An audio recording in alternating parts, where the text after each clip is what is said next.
అట్లాగే వెంకటస్వామి గారి ఈ కార్యక్రమానికి ముఖ్య అతిథిగా విచ్చేసినటువంటి గౌరవ ముఖ్యమంత్రి వర్యులు శ్రీ రేవంత్ రెడ్డి గారికి, సోదరులు గడ్డం వినోద్ గారికి, పార్లమెంట్ సభ్యులు వంశీ గారికి, హైదరాబాద్ ఇన్ఛార్జ్ మంత్రివర్యులు సోదరులు పొన్నం ప్రభాకర్ గారికి, పార్లమెంట్ సభ్యులు సోదరులు డాక్టర్ మల్లు రవి గారికి, పెద్దలు మాజీ మంత్రివర్యులు శంకర్రావు గారికి, మాజీ పార్లమెంట్ సభ్యులు క్యాంపెయిన్ కమిటీ చైర్మన్ సోదరులు మధు యాష్కి గౌడ్ గారికి, పార్లమెంటు సభ్యులు అనిల్ కుమార్ యాదవ్ గారికి, అట్లాగే సిపిఐ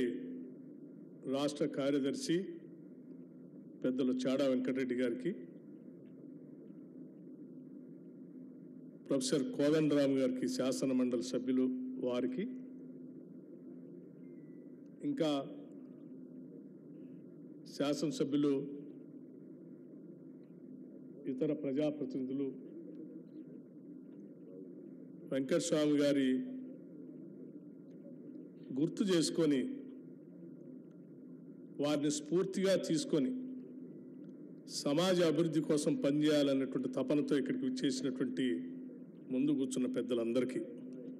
ముందుగా నా హృదయపూర్వకమైనటువంటి నమస్కారాలు. రాష్ట్రంలో ఆనాడు రాష్ట్ర ఏర్పడక ముందే కాంగ్రెస్ పార్టీలో ఒక చిన్న కార్యకర్తగా మొదలై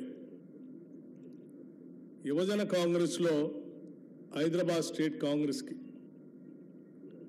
మెల్కోటె గారు అధ్యక్షులుగా ఉన్నప్పుడు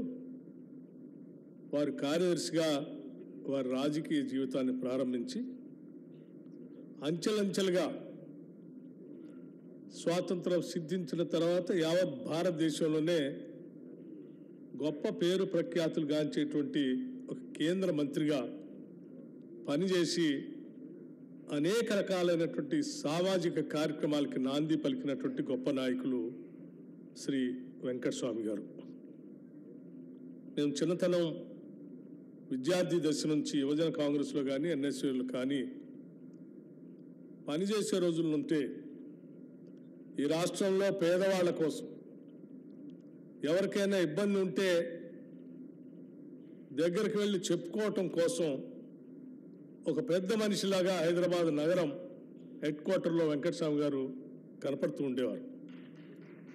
వారు అధికారంలో ఉన్నా అధికారంలో లేకపోయినా, అధికారంలో ఉంటే సమస్యలు ప్రభుత్వ యంత్రాంగంతో మాట్లాడి పరిష్కరించేవాడు, ప్రతిపక్షంలో ఉంటే కూడా ఏ పార్టీ అధికారంలో ఉన్నో వాళ్ళతో కూడా మాట్లాడి ఆ సమస్యల పరిష్కారం కోసం పనిచేసేవారు. హైదరాబాద్ నగరంలో బ్రతకటానికి అనేక ప్రాంతాల నుంచి ఇక్కడికి వచ్చినటువంటి నిరుపేద ప్రజలందరికీ ఆయా పరిశ్రమలో ఉద్యోగ అవకాశాలు కల్పించడమే కాకుండా నిలవ నీడ లేకపోతే ప్రభుత్వ జాగాల్లో అక్కడ వారందరికీ గుడిసెలేపించి ఒక ఆశ్రయం కల్పించి అంతిమంగా వారందరి కోసం గడ్డం వెంకటస్వామి గారు గుడిసెల వెంకటస్వామి గారుగా కూడా మార్పు చెంది వాళ్ళ కోసం నిలబడినటువంటి ఒక గొప్ప నాయకుడు వెంకటస్వామి గారు. మరి వారు కేంద్రంలో జౌళి శాఖ మంత్రులుగా కానీ లేకపోతే ఇక్కడ సివిల్ సప్లైస్ మంత్రిగా కానీ ఏ బాధ్యత తీసుకున్నా ఆ బాధ్యత ద్వారా, ఆ శాఖ ద్వారా ఈ సమాజానికి ఏ రకమైనటువంటి మార్పు చేయొచ్చు అని చెప్పి ఒక కూలంకషంగా దానిపైన అధ్యయనం చేసి ఈ రాష్ట్ర అభివృద్ధి కోసం, దేశ అభివృద్ధి కోసం పునాదులు వేసినటువంటి గొప్ప నాయకుడు మనందరికీ ఈరోజు స్ఫూర్తిదాయకంగా ఉండటం కోసం ఈరోజు మనం ఈ కార్యక్రమాన్ని ఏర్పాటు చేసుకొని ఆ జ్ఞాపకాలన్నింటినీ గుర్తు చేసుకుంటున్నాం. ఓ మంత్రిగా, రాజకీయ నాయకుడిగా రాజకీయాలు ఒక్కదానికే పరిమితం కాకుండా సమాజంలో ఉన్నటువంటి అనేక మంది నిరుపేద ప్రజలకు, వెనుకబడినటువంటి వర్గాల వాళ్ళకి, విద్యను అందించాలనేటువంటి ఆలోచనతో doctor Ambedkar college, Ambedkar trust పెట్టి ఒక కాలేజీని స్థాపించారు. అంటే నాయకుడిగా ఈ సమాజానికి విద్య అందుబాటులో లేనటువంటి ప్రజలకి విద్యను కూడా అందించాలనేటువంటి సంకల్పంతో వారు వేసినటువంటి పునాదులు అనేక మందికి విద్యా వ్యాప్తి చెందడానికి ఉపయోగపడిందని చెప్పడానికి కూడా నేను గర్విస్తూ ఉన్నాను. ఈ దేశంలో ఈ రాష్ట్రంలో నాకు బాగా గుర్తు, చిన్నప్పుడు 1978 తర్వాత 83 ఆ దశకం తర్వాత ఈ దేశంలో కానీ ప్రత్యేక ఆనాడు ఉమ్మడి రాష్ట్రంలో కానీ రాజకీయాలన్నింటినీ కూడా పెనుమార్పులు చేస్తూ రకరకాలైనటువంటి రాజకీయ పార్టీలు వచ్చినప్పుడు ఈ రాష్ట్రంలో దళిత వర్గాలు రకరకాలైనటువంటి ఇబ్బందులు గురైనప్పుడు వారి కోసం పెద్ద ఎత్తున అక్కడికి వెళ్ళి నీరుకొండ కానీ పదిరికుప్పం కానీ లేకపోతే రకరకాలైనటువంటి ఈ అంశాల్లో వారు ముందుండి పోరాటం చేసి వారి పక్షాన నిలబడి మేమున్నాము ప్రజల కోసం అని చెప్పి నిలబడినటువంటి గొప్ప తాత్వికవేత్త వెంకటస్వామి గారు. అటువంటి వెంకటస్వామి గారి దగ్గర మాకు పనిచేసేటువంటి అవకాశం రాకపోయినప్పటికీ దూరంగా ఉండి చూసేటువంటి భాగ్యం 1-2 సార్లు కలిసినటువంటి అవకాశం కూడా నాకు కలిగింది. నేను 2009లో శాసనసభ్యుడిగా చీఫ్ విప్గా ఉన్నప్పుడు డాక్టర్ వైఎస్ రాజశేఖర రెడ్డి గారు ముఖ్యమంత్రిగా శాసనసభలో కొన్ని చట్టాలు చేసేటప్పుడు ప్రజలకి పనికొచ్చేటువంటి 1-2 అంశాలకు సంబంధించి నన్ను డాక్టర్ వైఎస్ రాజశేఖర రెడ్డి గారు ప్రత్యేకంగా వెంకటస్వామి గారి దగ్గర పంపించారు. ఈ అంశానికి సంబంధించిన నిర్ణయం ఈరోజు సభలో మనం ఒక నిర్ణయం చేయబోతా ఉన్నాం.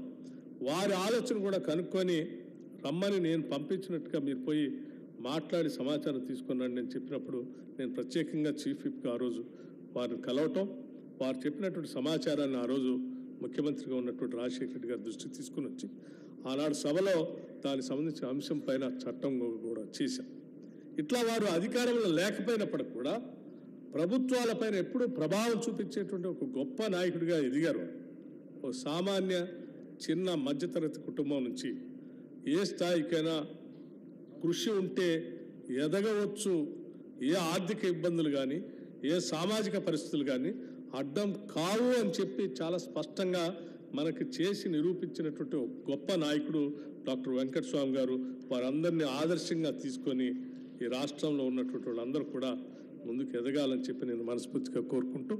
ఈ కార్యక్రమాన్ని కుటుంబ సభ్యులు వివేక్ గారు కానీ వినోద్ గారు కానీ వంశీ గారు కానీ ప్రత్యేకంగా తీసుకొని ఈరోజు ఇక్కడ ఏర్పాటు చేసి మా అందరినీ పిలిచినందుకు వారికి కూడా నేను ప్రత్యేకంగా హృదయపూర్వకమైనటువంటి ధన్యవాదాలు తెలియజేస్తూ ముగిస్తా ఉన్నాను. నమస్కారం, ధన్యవాదాలు. Thank you sir, thank you ఉప ముఖ్యమంత్రి గారు ఫర్ యువర్ లవ్లీ స్పీచ్. మీరు ఇప్పుడే చెప్పారు వైఎస్ రాజశేఖర రెడ్డి గారు మీరు పంపించినారని. నాకు కూడా గుర్తుంది మంచిగా. ప్రాణాయిత చేవల్ల ఎట్లనైనా స్థాపించాలి అని చెప్పి ఆ రోజులలో వైఎస్ఆర్ గారితో చాలాసార్లు కొట్లాడుకోవడం జరిగింది. వారు 4-5 సార్లు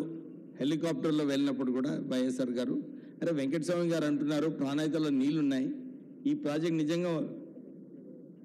ఫీజబులా లేదా అని చెప్పి 4-5 సార్లు రాజశేఖర రెడ్డి గారు చూసిన తర్వాత నిజంగానే వెంకటస్వామి గారు ఏదైతే ఆ రోజులలో అన్నారు కరీంనగర్, ఆదిలాబాద్ ఈ 2 డిస్ట్రిక్ట్స్లలో ఉమ్మడి